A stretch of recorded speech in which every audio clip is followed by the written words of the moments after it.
1919 చట్టాన్ని కంటిన్యూషన్ మాట్లాడుతున్నాం. ఇది పార్ట్ 3 అనుకోవచ్చు. సో ఇక్కడ ఏంటి అంటే 1919 చట్టం చాలా చాలా ఇంపార్టెంట్. అందుకే చాలా అంశాలు ఉంటాయి ఇక్కడ. సో కేంద్ర రాష్ట్రాల మధ్య అధికార విభజన మనకు జరిగింది ఇక్కడ. మరి కేంద్ర జాబితాలో ఎన్ని అంశాలు ఉన్నాయంటే 47 అంశాలు ఉన్నాయి. రాష్ట్ర జాబితాలో 51 అంశాలు ఉన్నాయి. మరి ఇక్కడ ఉమ్మడి జాబితా అనేది ఉందా అంటే లేదు. అంటే కేంద్ర జాబితా ఉంది, రాష్ట్ర జాబితా ఉంది. కేంద్ర జాబితాలో ఎన్ని అంశాలు ఉన్నాయి? 47 అంశాలు. రాష్ట్ర జాబితాలో ఎన్ని అంశాలు ఉన్నాయి? 51 అంశాలు ఉన్నాయి. సో అదేవిధంగా కేంద్ర బడ్జెట్ నుంచి రాష్ట్ర బడ్జెట్ ను వేరు చేశారు మొదటిసారిగా. ఏ చట్టం ద్వారా అంటే 1919 చట్టం ద్వారా కేంద్ర బడ్జెట్ నుంచి రాష్ట్ర బడ్జెట్ ను వేరు చేశారు.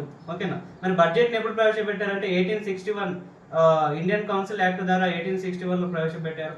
సో ఇట్లా కేంద్ర బడ్జెట్ రాష్ట్ర బడ్జెట్ కలిపి ఉండేది. ఎప్పుడు వరకు 1919 వరకు. 1919 చట్టం ద్వారా కేంద్ర బడ్జెట్ నుంచి రాష్ట్ర బడ్జెట్ ను వేరు చేశారు.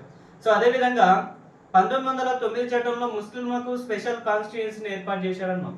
అంటే ప్రత్యేక నియోజకవర్గాలు ఇచ్చారు ముస్లింలకు. ఇక్కడ ఏం చేశారు 1919 చట్టం ద్వారా అంటే సిక్కులకు, క్రైస్తవులకు, ఆంగ్లో ఇండియన్స్ కూడా ఏం చేశారు అంటే ప్రత్యేక నియోజకవర్గాలను కేటాయించడం జరిగింది. సో అదేవిధంగా ఈ చట్టం ద్వారా పబ్లిక్ సర్వీస్ కమిషన్ ఎస్టాబ్లిష్ చేశారు.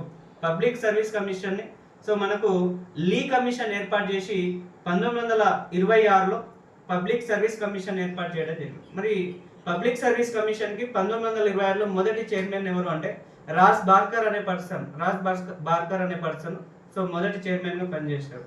అదేవిధంగా మనకు పబ్లిక్ అకౌంట్ కమిటీ అనేది ఉంటుంది. పబ్లిక్ అకౌంట్ కమిటీని కూడా 1921లో ఏర్పాటు చేశారు. ఈ పబ్లిక్ అకౌంట్ కమిటీలో మనకు మొత్తం 22 మంది సభ్యులు ఉంటారు. సో మరి ఈ పబ్లిక్ అకౌంట్ కమిటీలో ఉన్న సభ్యులు ఎవరు అంటే లోక్సభ మరియు రాజ్యసభకు సంబంధించిన సభ్యులు. మరి పబ్లిక్ అకౌంట్ కమిటీలో లోక్సభ నుంచి 15 మంది సభ్యులు ఉంటారు, రాజ్యసభ నుంచి 7 మంది ఉంటారు.